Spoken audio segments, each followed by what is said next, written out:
Bienvenidos al conversatorio número 87 de México Libertario con nuestro invitado, el maestro Gustavo Zabaleta, que nos va a hablar de un asunto económico que son precios, crecimiento e inflación. Inflación, sí. Adelante. Ya, muy bien, muchas gracias. Pues bueno, una vez más con nuestros amigos libertarios. Hoy vamos a platicar sobre precios. Generalmente nosotros lo abordamos desde una perspectiva donde los precios los vamos a determinar como variaciones. De entrada decimos, no hay inflación, no hay no hay depreciación, sino que lo primero que necesitamos ver es que los precios varían de manera natural. Entonces, de manera natural vamos a ver que suben y bajan. Ahora sí, cuando veamos que suben y bajan los precios de manera natural, ya podemos seguir a un siguiente concepto, que es el concepto de inflación y el concepto de deflación. La inflación la vamos a definir como un aumento generalizado de precios. Todos los precios se elevan. Y la deflación la vamos a definir como cuando todos los precios se disminuyen. Pero aquí quiero hacer un pequeño detalle. Aquí fíjate que nosotros lo vemos como un conjunto de precios en la economía, que hay miles de precios. Imagínense ustedes un conjunto de miles de precios que están variando, y entonces vamos a observar que algunos se elevan mientras que otros pueden incluso bajar, y vamos a tomar los precios que suben con los precios que bajan y vamos a sacar un promedio. Ese promedio es el que nos interesa. De todos los miles de precios que hay en la economía, son decenas de miles de precios. Y además está acotado, ¿no? Porque no puedes tomar todos. No podemos llegar imagínense ustedes que nos juntamos todos ahorita y nos salimos a la calle a pedir precios. Cuando regresamos, los precios ya variaron. Entonces, tenemos limitantes de cantidades, limitantes de costos de operación, limitantes que no es muy adecuado tratar de medir todos los precios. Una institución como INEGI lo hace, pero con toda su infraestructura, y aún así no llega a todos, ni registra todos los precios todos los momentos.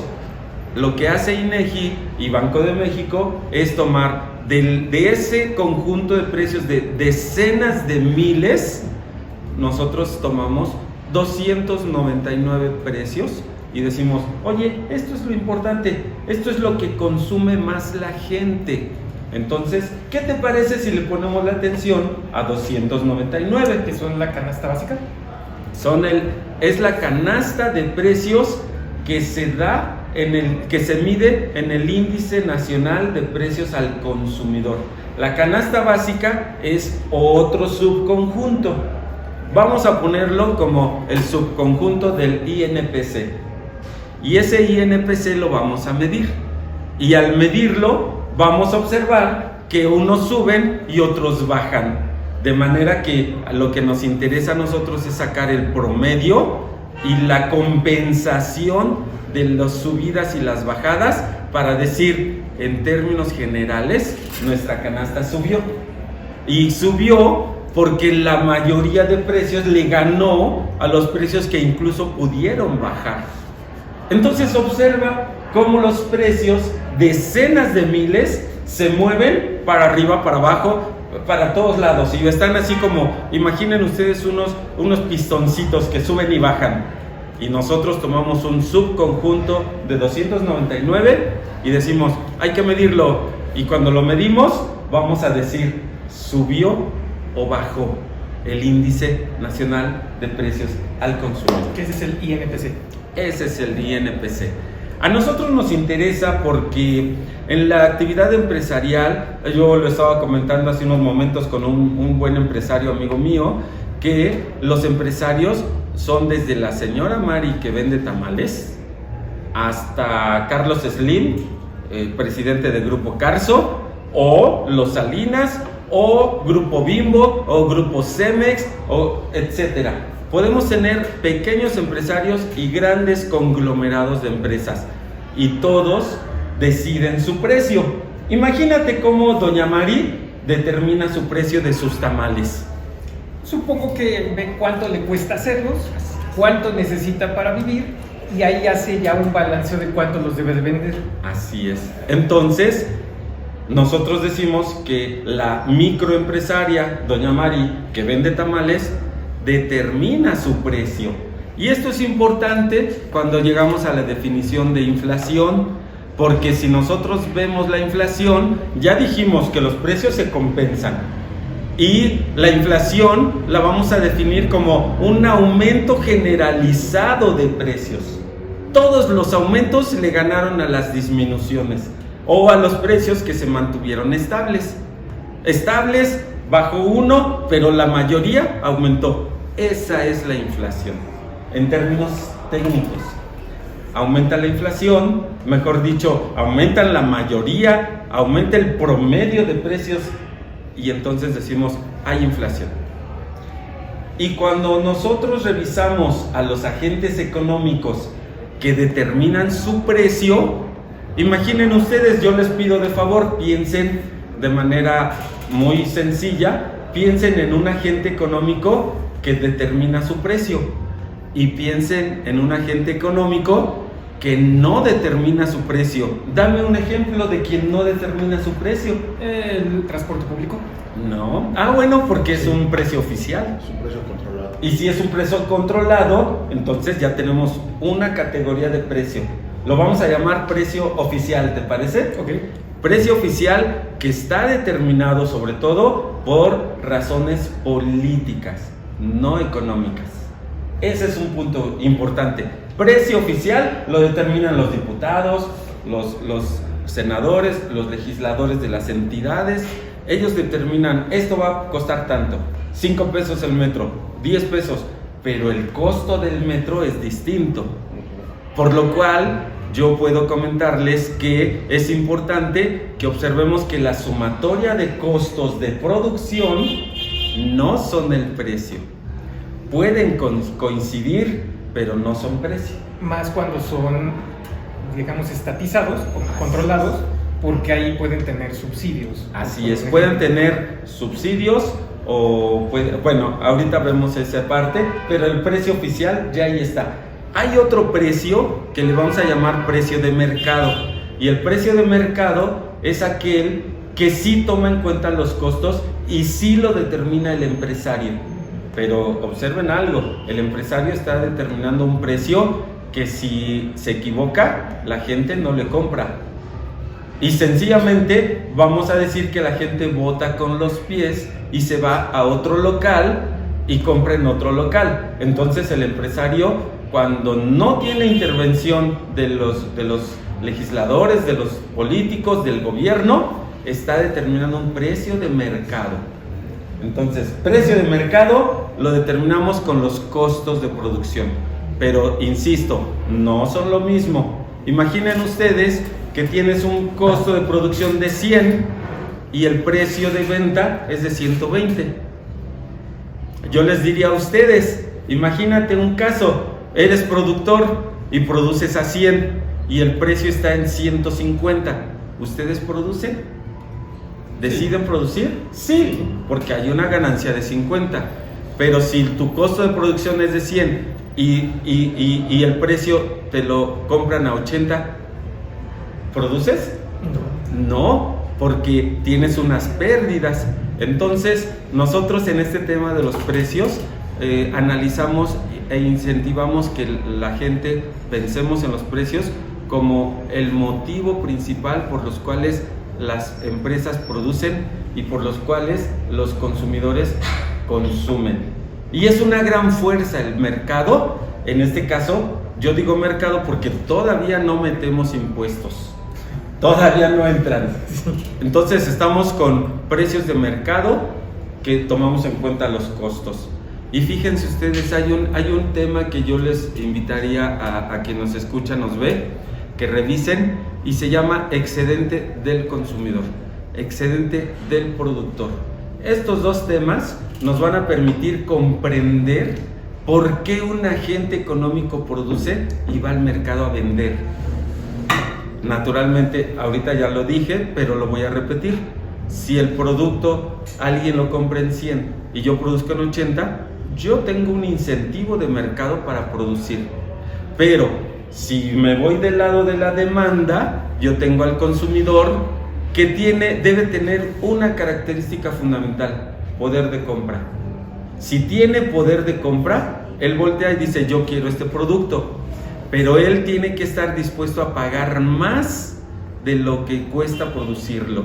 Y entonces observen algo: el precio del consumidor está dispuesto a pagar 150 y el precio del productor, el costo de producción, es de 100. Hay una diferencia allí, le vamos a llamar una brecha, donde el productor produce en 80 y vende en 100, sale ganando. Y el consumidor está dispuesto a pagar 150 y lo compra en 100, sale ganando. Los dos agentes económicos van al mercado y realizan una transacción. La variación de precios es importante porque es una señal que le dice al productor cuándo producir. Entonces, si con el ejemplo hipotético, si yo produzco abajo de 100, pues yo produzco. Porque puedes vender. Porque tengo costos menores a lo que me va a pagar el mercado. Pero si yo estoy arriba de 100 en mis costos, me cuesta 120 o 101, ya lo pienso y digo: no, tengo pérdidas de 1 peso. No, vámonos a otra industria, vámonos a otro sector, porque aquí no soy eficiente. Esto sin entrar el gobierno. Cuando integramos al gobierno, vamos a adicionarle al costo de producción el impuesto. Y entonces el productor va a tener que estar dispuesto. Imagínate que está produciendo con 80 de costos y le cobramos 10 de impuestos, su costo sube a 90, pero el mercado le sigue pagando 100, entonces es viable y decide producir. Pero si el impuesto lo sube más de 100, el consumidor es el que va a decidir: adiós, me voy porque en la otra esquina me venden a 100 y tú lo vendes a 120. Entonces ahí hay una decisión, digamos, importante. Y por el lado del consumidor sucede lo mismo, porque el consumidor va a terminar pagando el impuesto. Aquí le vamos a llamar una distribución del impuesto. Un pedacito lo paga el productor y otro pedacito lo paga el consumidor. Pero cuando son mercados competitivos, generalmente el consumidor sale corriendo y no paga, y el productor pierde porque ya no vendió. Pero cuando el mercado es oligopolístico o monopolístico, el consumidor no se puede ir y en consecuencia termina pagando la mayor parte del impuesto. Y el productor dice: pues yo soy oligopolístico, no tienes para dónde ir, y en consecuencia a mí solamente me compras y te cargo todo el impuesto. De esta manera el gobierno trata de equilibrar, que pague una parte el consumidor, que pague otra parte el productor. Pero regresando a la idea de la inflación, sabemos que cuando suben todos los precios de manera generalizada se llama inflación, y allí tenemos que el problema fundamental es que los que hacen su precio, como un empresario, como doña Mari que hace tamales, se sube a la ola de la inflación. A ella le sale más cara la masa y por ende tiene que subirle el precio, porque si no ya no tiene para vivir. Así es, y lo traslada ¿a quién? Al consumidor. Al consumidor. Y pregunto yo, ¿ustedes conocen un caso de algún agente económico que no determine su precio y que esté esperando? Pues sí, el salario mínimo. Es el precio oficial más famoso. El salario mínimo, cuando menos, tarda 1 año en ajustarse o 6 meses, pero observen algo que es lo que me llama la atención y que quiero que ustedes tomen la atención. El que no determina su precio se queda abajo de la ola de inflación, porque tiene un rezago de 6 o de 1 año. Y entonces, si tú tomas precio, estás abajo y te ahogas y pierdes poder de compra. 6 meses aguantaste el precio adicional, perdiste poder de compra. Entonces, la inflación por sí misma, si todos los precios se elevan al mismo tiempo, solamente es un efecto nominal. Pero cuando un precio se queda bajo, hay una transferencia de poder de compra de los que están arriba de la ola, de los que están abajo de la ola con un rezago hacia los que están arriba de la ola. Y entonces la inflación es mala porque concentra el ingreso. Generalmente, no sé cómo lo ves. Suena completamente lógico porque, o sea, uno de los problemas es todos los que trabajamos con un sueldo directo, no puedes llegar y negociar un aumento luego. La ventaja que tienes cuando eres ciertamente especializado es que puedes negociar desde antes ese sobreprecio. Entonces vas un poco adelantado, pero cuando entre menos especializado seas y más competencia tengas en tu mercado laboral, menos vas a poder hacer esa negociación. Así es. Ahora bien, nosotros vemos hasta ahorita, hemos comentado de los precios desde el punto de vista de costos y desde el oferente y el demandante, pero nosotros en los mercados actuales las condiciones son más complejas que esto.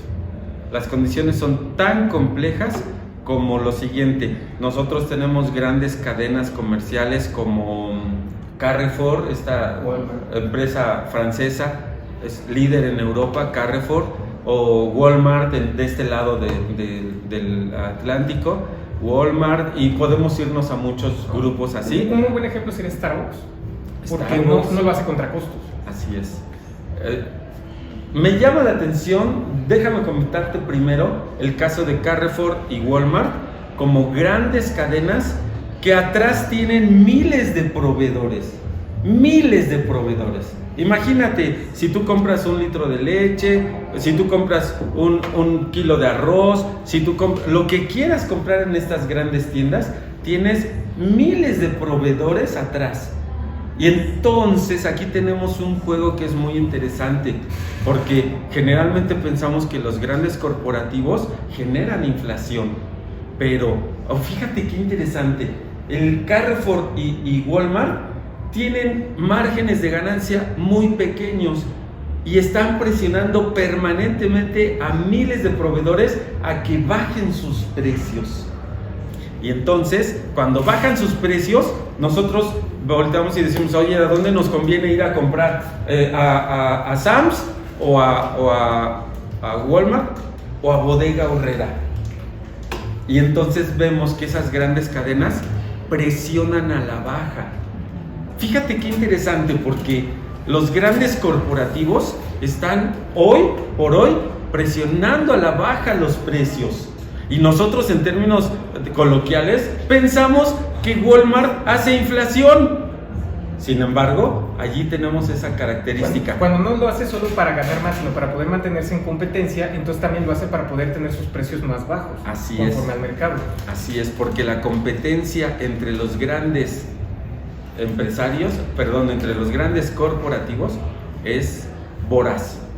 Y si le adicionamos otra característica, que es el comercio electrónico, ustedes ya verán que esto ya salió de los cuadros estándar. Ya no se trata de que una persona suba o baja su precio, sino que ahora ya estamos viendo que si tú compras en mercado electrónico, estás en un 20-30% abajo de costos. ¿Por qué? Pues porque no tienes renta de inmueble, no tienes pago de trabajadores que atiendan los inmuebles. Entonces nosotros observamos que también el mercado electrónico o el comercio electrónico está bajando los precios. Entonces, ¿de dónde viene la inflación? ¿Podría ser alguna escasez en algunos lugares? Bueno, la escasez definitivamente te genera inflación, pero hay una característica que a mí me gusta mucho plantear para los pensadores libres, que es el hecho de que la competencia es fundamental. Entonces ya llevamos otro componente. Sí. Si hay mercados competitivos, la gente lucha a través de precios para ganar al cliente. Pero si doña Mari está en su esquina y nadie le compite, doña Mari te sube el precio. Y la tienda de la esquina te sube el precio. Y así nos podemos ir. Eso pasaba mucho en las farmacias de antes de que se fueran las supercadenas. Las farmacias del pueblo, que era la única farmacia, tenía unos precios altísimos. Así es. Entonces, el grado de competencia también es importante. Pero vamos a dar otro componente. Nosotros tenemos economías desarrolladas que son desarrolladas por ciertas características y economías subdesarrolladas como la nuestra que tienen otras características y las catalogamos como subdesarrolladas. Entonces, la economía mexicana está catalogada como economía en desarrollo o subdesarrollada porque tenemos mercados oligopolísticos y monopolísticos, lo cual está dirigido directamente con el grado de competencia. Si tenemos poquita competencia, vamos a tener mercados oligopolísticos. Que aunque no lo hagan directamente el ponerse de acuerdo, indirectamente se pueden poner de acuerdo viendo cómo reacciona el otro y dejando de reaccionar tan agresivamente. Así es. En México nosotros tenemos ejemplos tan triviales pero que nos enseñan lo que es la inflación, como el siguiente. Nosotros vemos que las tortillerías en las colonias se pueden poner de acuerdo y pueden subir el precio. Y de hecho, conozco yo casos en la Comisión Federal de Competencia Económica, en Profeco, de casos que son pues limitados de empresarios de tortillerías que dicen, oye, pues hay que dejar de pelear, vamos a ponernos de acuerdo en el precio, y sin saber que la ley prohíbe el acuerdo de precios, hacen una asamblea y se ponen de acuerdo. ¿Qué te parece? ¿Cuánto cobras? 14, súbelo a 15. Tú 16, no, bájalo a 15. Tú 18. Y hay un acuerdo incluso escrito de los lo cual la Profeco dice, a ver, dame tu acuerdo. Y lo ven, dice, aquí está la prueba de que estás haciendo una alianza ilegal. Y en consecuencia estás teniendo un comportamiento oligopolístico y se tiene que regular. ¿Cómo se regula? Prohibido estos acuerdos. Oye, pero es que lo hicimos de buena fe. Prohibidos. Imagínate si esto sucede en una tortillería, en un conjunto de tortillerías, en una colonia. Imagínate cuando hablamos de los bancos privados de este país. Imagínate, no sé si puedo decir marcas, pero sí, claro. Imagínate a Banamex compitiendo con Banorte, con Bancomer, con HSBC, que se están peleando una tasa activa y una tasa pasiva. Y productos. Productos, o sea, eso sí me consta. Y financiamiento, y seguros, y nóminas, en fin. Nosotros tenemos un mercado oligopolístico en los bancos que genera una inflación tremenda. Ahora ya metemos al gobierno, y cuando entra el gobierno vamos a tener algunos componentes como si la política monetaria del gobierno, leas el Banco de México, la política monetaria del gobierno está financiando el gasto público, vamos a decir que está pegada la política monetaria con la política fiscal, y en consecuencia emitimos billetes y monedas, y cuando aumenta la cantidad de dinero, nosotros lo sabemos por Milton Friedman y muchos economistas de la escuela austriaca, incluso del pensamiento de la escuela española de antaño, de Salamanca, gracias. Sabemos que cuando nosotros llenamos una economía de metales o de monedas o de billetes, los precios simplemente tienen un efecto monetario que se elevan. Hay más del papel, y entonces el papel vale menos. Así es. El ejemplo podría ser, para que la gente lo comprendamos más fácilmente, imaginen ustedes que producimos 100 vehículos, es decir, tenemos 100 automóviles que se producen, son concretos, reales, ahí está el producto, y le ponemos a la economía 100 millones de pesos. ¿Cuánto vale cada vehículo? Es una economía muy sencilla. 100 vehículos, 100 millones de pesos. ¿Cuánto vale cada vehículo? 1 millón. Pero ¿qué sucede si le subo a 200 millones de pesos y sigo produciendo 100 vehículos? ¿Cuánto vale cada vehículo? 2 millones. 2 millones. Y con este sencillo ejemplo observamos una hipótesis de la escuela de Salamanca, de la escuela austriaca, de la escuela de Milton Friedman, que se denomina monetarista, y de muchos neoclásicos y neokeynesianos, que sabemos que la cantidad de dinero eleva los precios, pero no eleva la producción. Entonces, esto me permite llevar al siguiente tema. Si nosotros como empresarios necesitamos tomar decisiones para producir, distribuir y vender, si tenemos los precios que se mueven mucho, vamos a cometer más errores.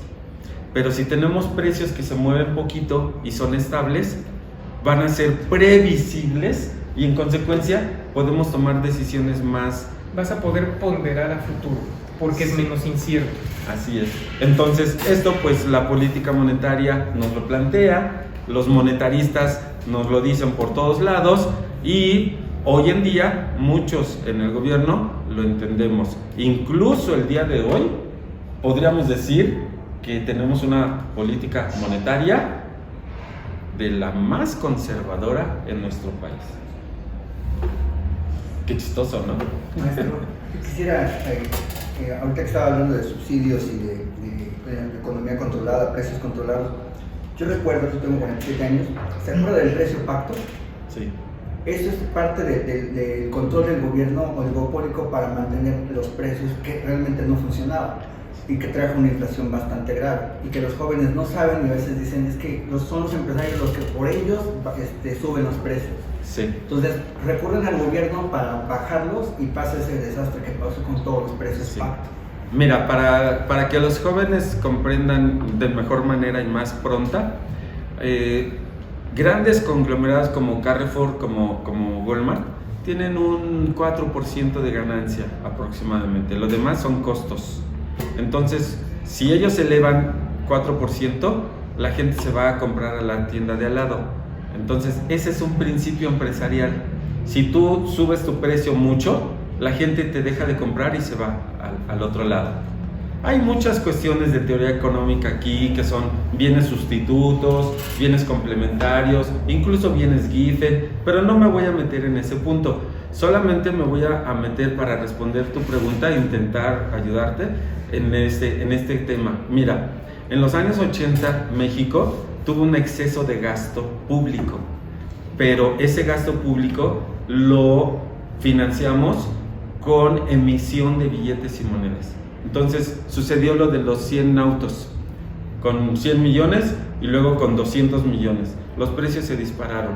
Y entonces nosotros tuvimos un fenómeno de que todos los precios se movieron. Imagínate una matriz con miles de precios moviéndose, como a veces yo me imagino esa gráfica de los ecualizadores.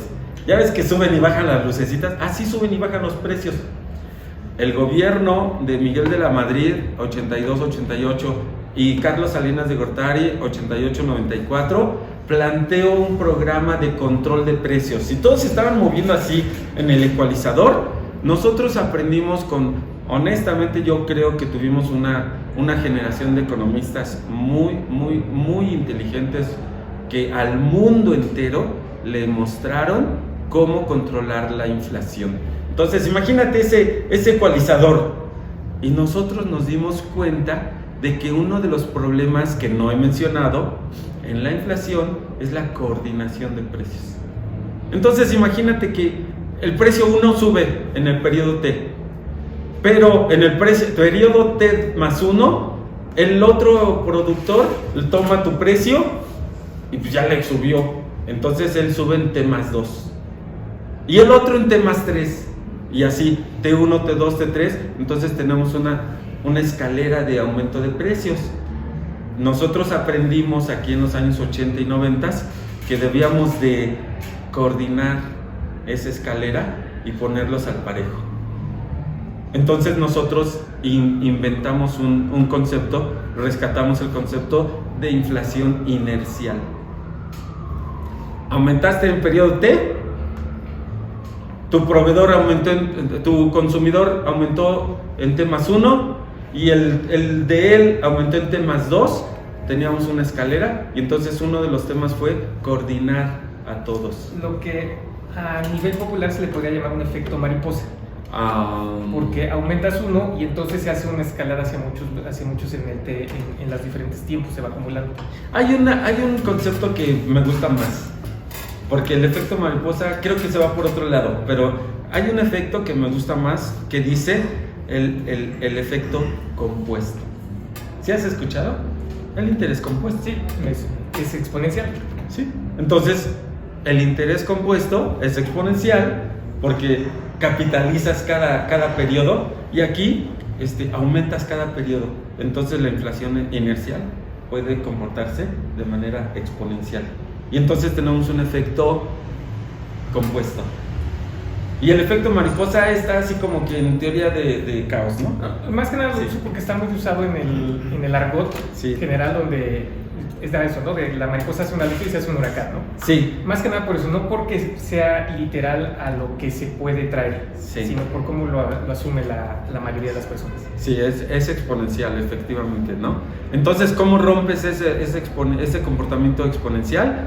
Tomas a todos y dices, a ver, productor 1, productor 2, productor 3, todos productores, nos quedamos quietos este periodo T.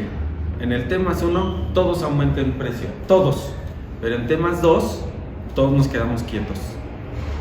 Y entonces, la idea es, para romper el comportamiento inercial y acumulativo, nosotros coordinamos a todos que en el periodo T más 1, todos aumenten su precio y se acabó. Al siguiente nos aguantamos. Y eso fue nuestra política entre los 80s y 90s. Ese fue el pacto, ¿no? Ese fue, si no mal recuerdo, el Pacto de Estabilidad y Crecimiento Económico, el PESE, y el otro no me acuerdo cómo se llama. Hoy, en este sexenio, tenemos un pacto para coordinar, pero francamente en economía sabemos que no ha funcionado. No tenemos los resultados, no ha controlado los precios, pero yo te diría que las medidas que hoy 2023 se aplican para controlar los precios son las mismas medidas de los pactos de solidaridad económica, PSE, y el pacto de estabilidad y crecimiento económico, PECE, de los años 80 y 90. Sí, el PASIC de hoy no tiene el mismo ambiente que se tenía en aquellos tiempos, no puede ser utilizado la misma receta para diferentes ambientes, ¿no? Sí, que pues tenemos los mismos, bueno, no está funcionando igual, no tenemos los mismos resultados. Aquí hay un componente. En aquel tiempo teníamos economía cerrada y hoy tenemos economía abierta. Yo diría que abierta, pero bueno, lo podemos discutir en otra charla si quieres, porque el debate estaría durísimo. Sí. Pero economía abierta la voy a definir como una economía donde la gente tiene las facilidades para exportar y para importar. En los 80s no había eso. ¿Mande? En los 80s no había eso. No había. ¿Y cómo lo hacías? ¿Cómo el gobierno te prohibía? Con unos impuestos tremendamente grandes. Incluso los aranceles estaban en 150, 200. Hoy la ley de importación general y la ley de exportación general las fusionamos y están en tasa cero. Eso es abrir la economía. Pero hoy el impacto del exterior te llega directo porque aumentan las importaciones y tus exportaciones también aumentan. Entonces, ese componente es muy interesante, muy importante, que en economía abierta nosotros volteamos y decimos, la inflación viene de allá. En parte sí, pero no toda la inflación. Si tú observas los precios, o si tú observas el Producto Interno Bruto, lo puedes dividir en diferentes componentes. Y la economía mexicana gastamos mucho en transporte. Y yo les pregunto, para transportarnos, ¿qué gastamos más? Combustible. Entonces, la economía mundial, con la crisis de combustible, sí nos pega. Y eso nos lleva a otro punto, que la inflación en México está siendo muy fuerte, impactada desde el exterior, porque cada vez importamos más gasolinas. No lo decimos, pero México depende en altísimo grado de la importación de gasolinas de los Estados Unidos. Entonces, ahí hay un componente. No lo decimos, a algunos nos da penita y a otros de plano lo tapamos. Nosotros aquí, Y a los que les decimos, nos dicen mentirosos. en Pensar Libre, simplemente les digo, revisen el PIB, cuánto gastamos en energías. Mucha gente se olvida de aquellos tiempos, o los jóvenes, que llegamos a tener, yo les pregunto, ¿cuál es la mayor inflación? Incluso a personas mayores de 50 años, ¿cuál es la mayor inflación que ha tenido México en la historia? Nadie se acuerda. Bueno, ¿cuándo fue? Con Cedillo, no es cierto.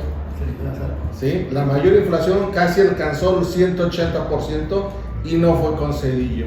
Y una de las características, no sé si lo vas a tocar, de esos 80s de alta emisión monetaria a la fecha, pues la mayor de las diferencias es la autonomía del Banco de México, que le quita el poder al político de emitir dinero para financiar sus caprichos. Sí. Fíjate que nosotros, déjame decir esta idea para los pensadores liberales, mis buenos amigos, porque nosotros tenemos una contradicción muy fuerte en los términos. Sabemos tú sabes el periodo neoliberal. ¿Cuántos años son del periodo neoliberal que hoy nos decimos? Todos decimos, es que el periodo neoliberal. ¿Cuál fue ese periodo neoliberal? Serían como 82, 2018. Pero además, a la idea de lo que es realmente neoliberalismo no es completo, o sea, nunca se aplicó el 100%. Lo tendríamos que debatir en otra mesa porque está muy amplio. Por eso puse esa cara así de... Sí. Me cuesta mucho trabajo respondértelo. Pero digamos que de 82 a 88, de 82 a 2018, ¿cuántos años son? Casi 40. Como 40. Casi 40. 37, 36. 36 años, gracias. Esos 36 años, 40, decimos, periodo neoliberal. Te digo una cosa, revisa la Cámara de Diputados, revisa las mejores leyes para regular, controlar, delimitar al Estado, al gobierno, son en esos 30 y tantos años. Nosotros tenemos las mejores leyes que le dicen al gobierno, no gastes así. No, dale autonomía al Banco de México. No, dale órganos autónomos constitucionalmente en esos años neoliberales. Como el INEGI, que es antes INEGI del Banco de México y que lo hicieron autónomo. Nosotros tenemos el modelo del año 2000 en adelante, donde vemos 10 órganos autónomos constitucionalmente que resuelven muchas tareas, entre ellas INEGI, Banco de México, INE, que nos interesa mucho defenderlo porque es un órgano constitucional autónomo que nos resuelve muchos problemas, y el INE, el otro INE, que es el Instituto Nacional para la Evaluación de la Educación. Este INE INAI también, que está sin funcionar ahorita. De estos 10, en 2019, y saquen sus cuentas quién lo echó abajo, 2019 se eliminó el Instituto Nacional para la Evaluación de la Educación, que es un instituto muy importante.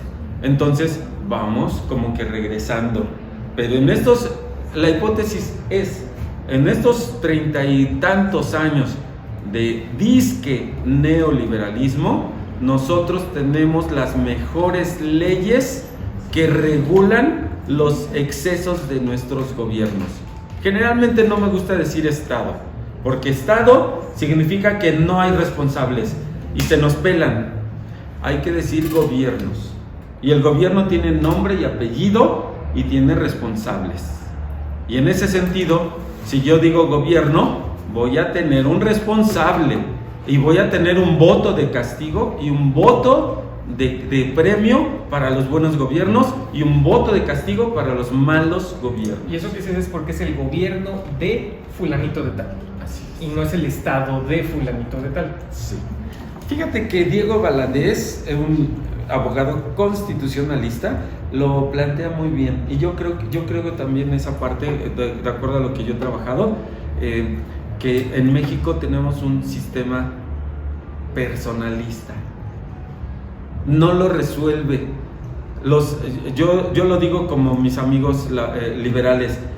La economía mexicana funciona a pesar del gobierno.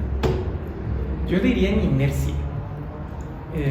A un grupo le hice una consultoría con mi mentor y nos dimos cuenta que no tenían cómo calcular su mayor producción para más ventas, sino todo lo hacía el que transportaba. Y nos pusimos a decir, esta empresa funciona por inercia. Sí, definitivamente. Hoy por hoy, comentabas del INAI, es una institución autónoma constitucionalmente, es decir, que se escapa a los intereses de los partidos políticos, y esa institución nos empezó a dar información del gobierno. Ahorita está sin operar porque tenemos delegados, consejeros que fueron vetados por el Ejecutivo Federal y no está funcionando, y un conjunto de problemas. Pero esa opacidad es una característica de la economía mexicana. Aquí importante es decir, ¿por qué nos afecta? Nos afecta porque si queremos saber qué está pasando, no podemos. Todos los escándalos desde 2000, con las toallas de Fox, con la estela de luz de Calderón, con la Casa Blanca de Enrique Peña y con la Casa Gris de este sexenio, y con todo, surgen porque el INAI estaba funcionando. Porque ahora los escándalos son por un hackeo. Ahora porque ya no tenemos forma de obtener información oficial de manera adecuada y pertinente. Así es. Entonces debemos pensar cómo está la relación de gobierno con sociedad, y yo diría que debemos de analizar si la sociedad está sometida al gobierno o el gobierno debe estar sometido a la sociedad. Y además aquí viene algo bien interesante que planteaste, o sea, esa queja de los gobiernos neoliberales, hay que plantear también qué tan malos eran entonces, porque si empezaron a darnos este tipo de institutos que nos permitían tener un poder sobre el gobierno, porque el decir dame la información es tener poder, el que tú no cuentes los votos y lo cuenta uno diferente que recluta ciudadanos es tener poder. Sí. Y el que los quieran ir desapareciendo y absorbiéndolos es quitarle poder a los ciudadanos. Sí, definitivamente. Entonces, también sería interesante traer ese tipo de temas, porque se dice, es que son los neoliberales. Oye, te dimos poder, o sea, el neoliberalismo, yo no estuve ahí obviamente, pero el neoliberalismo dio poder a los ciudadanos. Híjole, yo sí estuve allí, maestro. Me acabas de decir viejo. No es cierto, estoy bromeando. Fíjate que para que los jóvenes comprendan, porque sí entiendo que los jóvenes de 20, 22 años, 24, no vivieron la crisis de los años 90, efectivamente. Pero para que comprendan este asunto, yo les comentaría un aspecto. Imaginen ustedes que estamos en una fiesta, en la pachanga, echamos cerveza, chelas, rompemos los vasos, rompemos los vidrios y todo el asunto. Y termina la fiesta, rompimos todo, tiramos, ensuciamos y nos fuimos. Y al otro día llegas tú, llego yo, y dicen, oye, qué despapalle, hay que arreglar esto. Y yo te digo, oye, pues, vacía, limpia esto, yo limpio aquello, yo levanto. Y entonces llegan la gente y dice, Gustavo, ¿cómo? ¿Qué relajo tienes? Ahí supongo que se está refiriendo a Cedillo. Ah, no, estoy refiriéndome 2 secciones antes. Lo que estoy diciendo es, Luis Echeverría y José López Portillo hicieron una orgía de gasto. Pero para la parte a los que le echan la culpa. Sí. Y Miguel de la Madrid llega y empieza a poner orden en la casa, y volteamos y decimos, Miguel de la Madrid, no, la mayor inflación la tiene Miguel de la Madrid. Sí, señor, pero se debe al exceso de gasto que tuvo López Portillo y Luis Echeverría. Entonces, como que está movido el argumento. Ahora bien, en el año 2000 en adelante, nosotros tuvimos otro de los aciertos de la etapa que ahora decimos neoliberal. Es la autonomía del Banco de México. De esas 10 instituciones autónomas constitucionalmente, el de educación ya murió, ya lo deshicieron en 2019, ya no existe. Pero el Banco de México es autónomo y su objetivo fundamental es cuidar la estabilidad de los precios. Ahorita nos está castigando, entre comillas, porque dice, no, deja de gastar. Ahí te va una tasa de 8%. Oye, pero es que 9%, porque yo voy a cuidar la inflación, que no se dispare. Oye, pero 9%, no, pues, ¿qué haces con 9%? Lo dejas, compras tu casa, o te vas y lo metes a una inversión, a algo, a un ahorro. Oye, no es suficiente, 10%. Hoy tenemos una tasa de 11.5% aproximadamente que paga CETES al mes, y tenemos una inflación apenas empieza a bajar en este mes de febrero-marzo, empezó a bajar, pero todavía no alcanzamos. Imagínate una serie que de repente empieza a bajar aquí, pero todavía no alcanzamos los niveles ni siquiera de 2008. Y hablamos de inflación, o sea, de que todo es una sumatoria. O sea, estamos en, por decir algo, 2%, 2%, que esto es 2% al anterior. Y fue subiendo hasta creo 15 llegó. Y ahorita está bajando de nuevo a llegar a ese 4% que estamos relativamente acostumbrados. Pero se sigue sumando todo ese tiempo. Sí, el Banco de México nos dice, vamos a tener, desde hace años, tenemos una política de banda y decimos, no le vamos a atinar al 7% de inflación. ¿Qué te parece si trabajamos de 6 a 8? Es decir, un margen de 1 abajo y un margen de 1 arriba. Y así le atinamos más. Sin embargo, el Banco de México nos dice 3% de inflación anual. Y andamos en 8 puntos y fracción. Es 2% más menos un punto porcentual, ¿no? Entonces es la banda, esa es la banda. De 3 a 4 le atinaste. De 3 a 2 le atinaste. La economía anda en 8 puntos y fracción. ¿Le atinamos? No le atinamos, ni siquiera la banda. Y que se entiende por qué existe ese margen, porque tienes un principio de incertidumbre. Sí. O sea, por eso debe de existir, no nada más porque no sean buenos los que están ahí trabajando. Así es. Sí. Entonces el Banco de México se mantiene autónomo, no financia con más emisión de billetes y monedas, y eso molesta al gobierno, porque el gobierno quiere emitir para gastar y gastar y gastar y gastar, como lo hicimos en 1976 y 1976-82, y nos llevó a una crisis tremendamente que más o menos hemos gastado como 30 años para salir de ella. Pero fíjate que hay una parte interesante. En 1994 nosotros firmamos el Tratado de Libre Comercio de América del Norte. Francamente, aunque digamos que fue una medida de neoliberales y del capitalismo salvaje, nosotros lo que hicimos es, producimos, oye, pues, ¿a dónde lo vendemos? Pues al vecino de arriba. Pues afuera, vamos a venderlo afuera y vamos a exportar. ¿Quieres producir más? Vamos a exportar. Y entonces empezamos a abrir la economía. Y con esa apertura de economía, en 94, fíjate qué interesante. En 88 teníamos una inflación galopante, ya lo comentabas, que teníamos 150% en el promedio, y había áreas que tenían 180, 170, pero en promedio 150 y tantos. ¿Me permites hacer una pequeña ejemplificación de lo importante que es una economía abierta? No tendríamos celulares de lo caro que sería.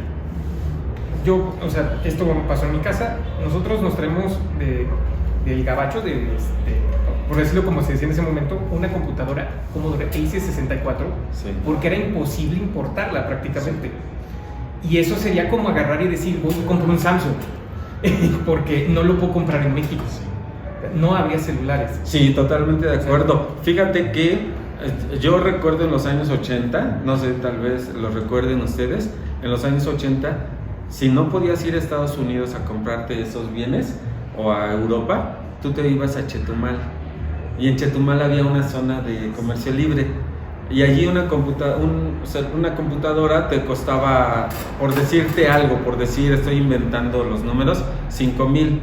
Pero si la importabas y pagabas los impuestos que pedía el gobierno, de 5,000 se elevaba a 15, 20 mil pesos. Esa era la barrera al comercio, el precio. Y el gobierno se llevaba 10, 15 mil pesos. Y el productor, 5.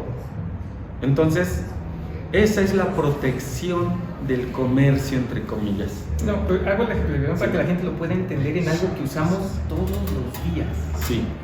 Hoy no podríamos ver nada de tecnología, pero bueno, eso es un escenario que también lo hago a un lado.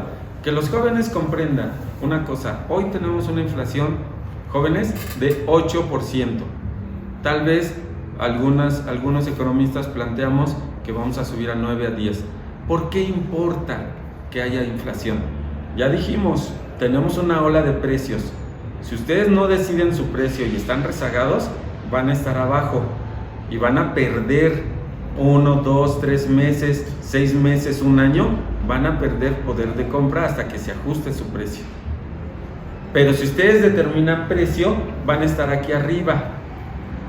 Entonces, la inflación depende, como ya dijimos, no solamente, como decía Milton Friedman, de la cantidad de dinero, sino que depende del grado de competencia, del grado de apertura comercial, depende del grado, del nivel de impuestos, depende del si hay mayores oferentes, pues tú le bajas a tu precio, porque si no le pones un precio adecuado, los muchachos se van para el otro lado. Entonces tienes que buscar un precio competitivo. También, no solo es el precio, también luego hacen estrategias para cambiar el valor de lo que te ofrecen. Hoy por hoy los jóvenes están haciendo comercio electrónico y yo tengo muchos ejemplos donde los jóvenes compran a China a través de Alibaba o AliExpress, donde quieran, compran en China, reciben aquí y lo reciben en un mes y revenden. Entonces, hay que pensarlo. Si yo compro una refacción en México, me cuesta 100, pero si lo compro en Alibaba o en Amazon no, porque es un poquito más caro, pero si lo compro en Alibaba, los chinos me lo venden en un 40-60% por abajo del costo mexicano. Entonces, allí, comercio electrónico genera inflación, no, está bajando precios. Pero claro que los jóvenes voltean y dicen, oye, pues si hay inflación, yo me monto a la inflación y yo pongo precio. Entonces les compro a los chinos, recibo aquí, veo cómo está el mercado, veo el precio del mercado y me subo a la ola. Observa algo, otro factor de la inflación son los valores de la sociedad mexicana. Nos gusta subirle el precio cuando el consumidor no tiene opciones.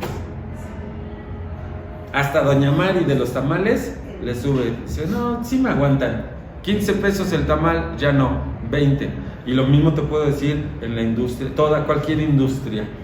Entonces, regresando al punto de la inflación y al crecimiento, si nosotros queremos producir, yo diría que una definición muy fácil y sencilla, si nosotros queremos crecer es producir más y mejor para consumir más y mejor. A los economistas nos tachan de cuantitativistas, no lo sé, pero nos tachan porque esta definición es muy ruda, pero es muy sencilla. El empresario tiene que generar ganancia. Ya lo dije, y déjame insistir en este ejemplo. El precio de mercado, el de venta, 100. El productor produce abajo, entonces 80, entonces produce. El consumidor está dispuesto a pagar 150, entonces compra a 100. Este gana, vende a 100, y este gana porque de 80 sube a 100. Y entonces ese motor de la economía está en el tema de excedente del productor, excedente del consumidor. Es que es muy interesante, porque tú para comprar te tiene que dar el valor de cómo adquiriste ese dinero. O sea, vamos a poner un ejemplo: si te compras un celular de lujo y ganas 30,000 pesos, es básicamente un mes de tu sueldo. O sea, es un mes de tu vida laboral lo que gastarías. Entonces te tiene que generar ese valor de tu mes. Sí, totalmente. Y otro punto que es fundamental, si nosotros observamos, la pobreza se resuelve generando ingreso, no regalándole a la gente dinero. Yo volteo y le quito a A para darle a B. ¿Cuánto aumentó el producto? Es que recuerda algo, el lema del gobierno no es prosperidad, no es ser próspero, es bienestar. Bienestar. Y el bienestar se evalúa de forma moral de lo que te hace bien, según yo. Sí, porque también, y eso te lo acepto, porque el gobierno se rige por criterios políticos, y la economía, los empresarios se rigen por criterios económicos. Los jóvenes quieren mejorar. Yo diría, no solamente producir, sino vender. Y vender hacia afuera. Y vender a donde puedan. Para que la balanza comercial sea positiva para nuestro país. Sí, vender en la esquina, en la colonia, en la población, en la ciudad, en el país, en el extranjero. En todos lados vender lo que ustedes puedan. ¿Alguien tiene alguna pregunta? ¿Comentario? ¿Que quieren sumar a la plática? Comentaba una vez en una publicación que hay países que miden el PIB y hay países que miden la felicidad, ¿sí? Y los países que normalmente no miden la felicidad, los que miden el PIB, pues son más prósperos que los que únicamente dicen que los desprecian y miden el PIB y dicen es que el PIB no sirve de nada. ¿Qué les podríamos responder a esa gente? Bueno, hay un debate ideológico que me parece que es el que estás tú reflejando.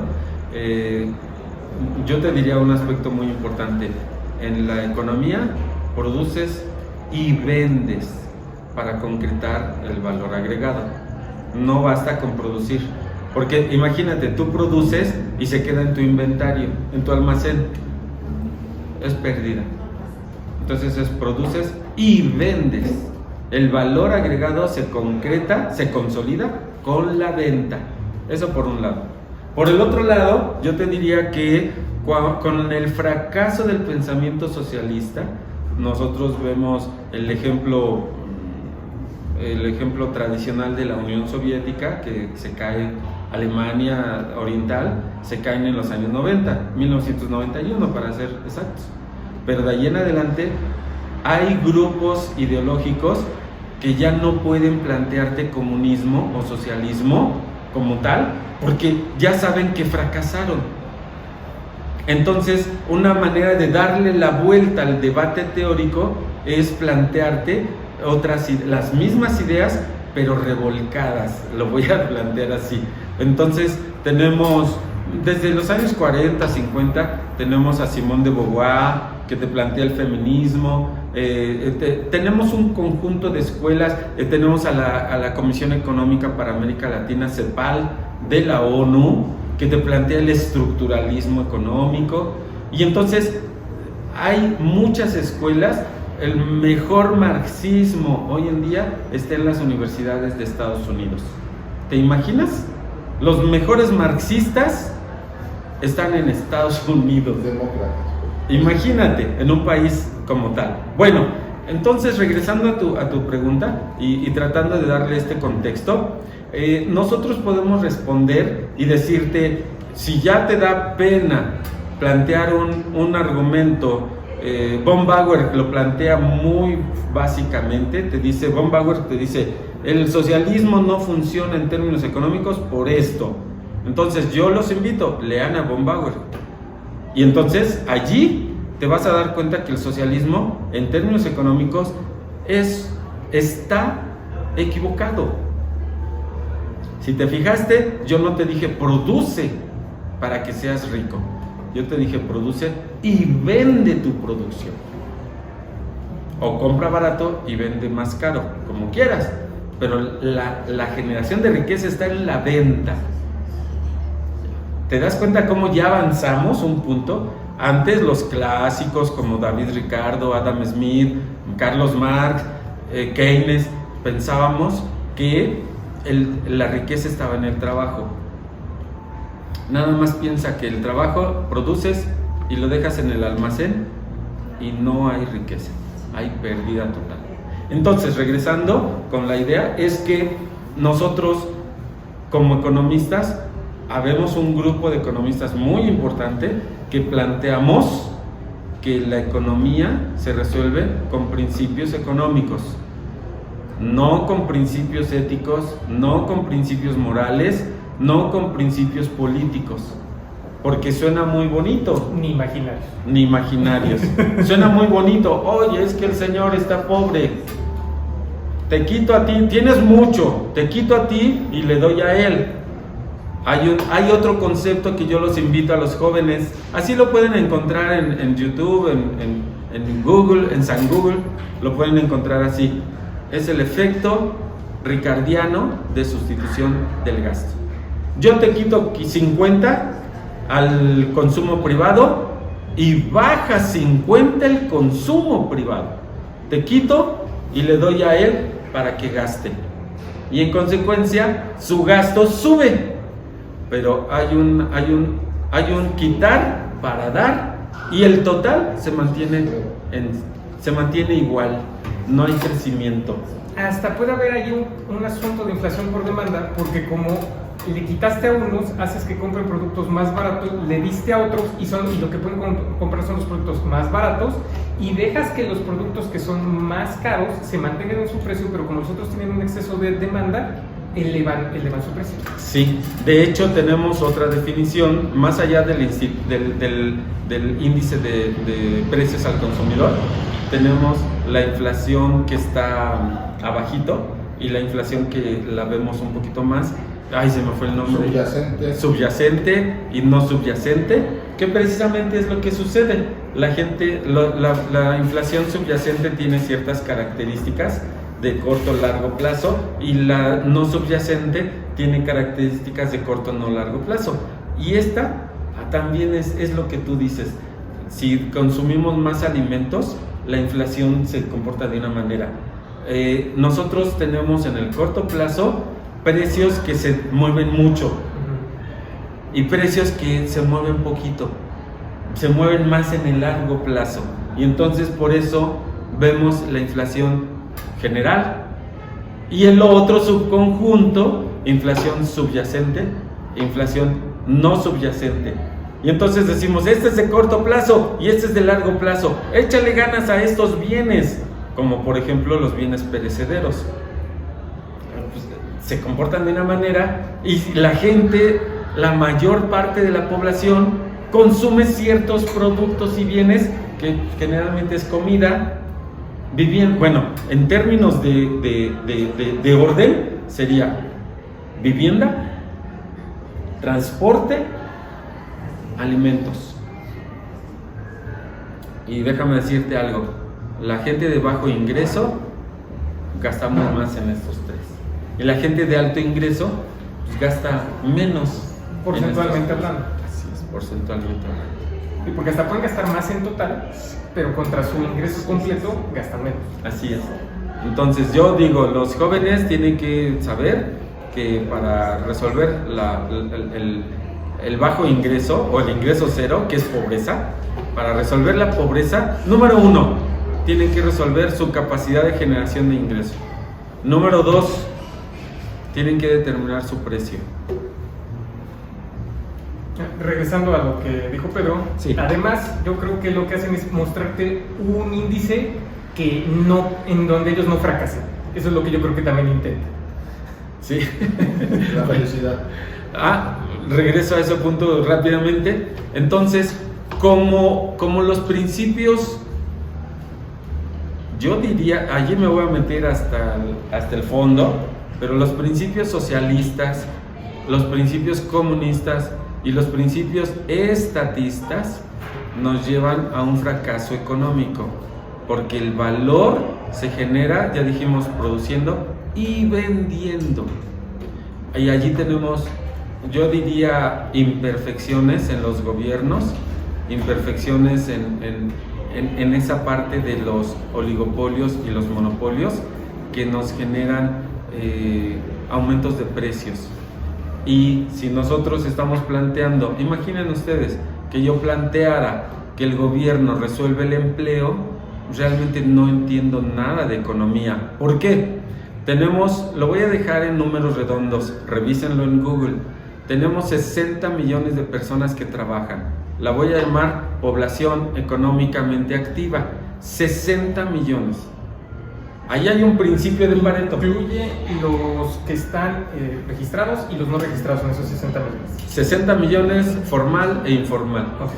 60 millones que trabajan y que reciben ingreso. Porque muchos también trabajan y no reciben ingreso. Por ejemplo, las amas de casa.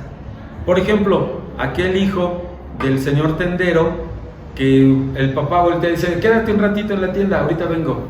Y se va a hacer cosas y el joven está atendiendo una tienda y no le paga el papá. Entonces, esos están aparte. Pero aquí tenemos 60 millones de trabajadores que reciben un ingreso, aunque sea poquito, pero un ingreso. Esos 60 millones de personas, hay 5 millones de personas aproximadamente que trabajan en los gobiernos. Entonces, por favor, chequen esta proporción. 5 millones de personas no pueden ser el determinante de 60 millones. Más bien, 55 millones de personas determinan el 60 millones de personas. Entonces, con esto yo digo, el empleo se resuelve con empresa privada, no con gobierno. Ayuda todas las reglas del gobierno para hacer empleo y para hacer empresa, sí. Totalmente de acuerdo. O sea, Solvencia 2 hizo una gran ayuda en que las aseguradoras no puedan hacer ciertos tipos de fraudes y que mantengan bien sus reservas. Sí. Y eso además les ayuda a generar a las mismas aseguradoras mayores ingresos y hasta expandir sus negocios. Sí. Y es gracias a la regulación estatal. Sí.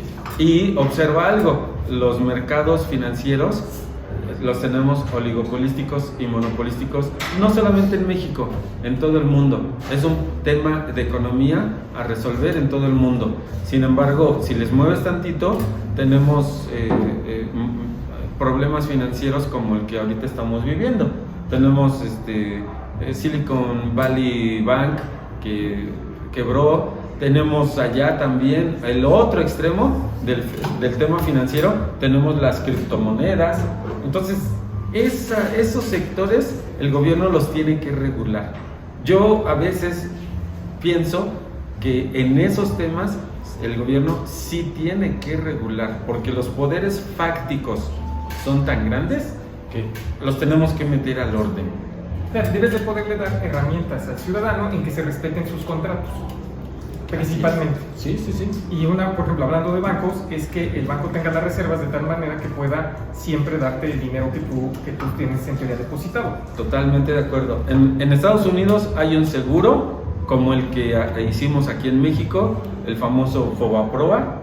Luego se hizo instituto, donde si el banco quiebra o etcétera, el gobierno voltea y dice: yo te garantizo tus depósitos. Pero hay que tomar en cuenta que el banco está pagando ese seguro, porque es algo que como que la gente no sabe, porque se usa mucho como bandera política. Fobaproa ya se autopagó. Sí. Y no lo pagamos nosotros. O sea, sí salió de los impuestos ese dinero, sí, pero ya se autopagó. Sí. Habría que revisarlo, porque, bueno, otra mesa habría que verla, porque allí hay temas importantísimos. Lo único que yo quiero comentar es que los mercados, no nos alcanza el tema de crecimiento, pero los mercados financieros son uno de los limitantes serios para que los empresarios puedan hacer negocios, puedan producir más y mejor. Y concluyo con esto: crecimiento, más allá de la ética y la moral, que la entiendo perfectamente, también hay algunas lecturas muy interesantes, pero podemos decir que crecer es producir más y mejor para consumir más y mejor. Y allí ya te diste cuenta dónde estoy yo, en la parte económica. Oye, ¿qué es que hay pobrecitos? Espérame, hay que resolverlo en otra esfera. La económica es producir más y mejor para consumir más y mejor. Muchas gracias, Gustavo. Gracias a ustedes. Gracias por la invitación.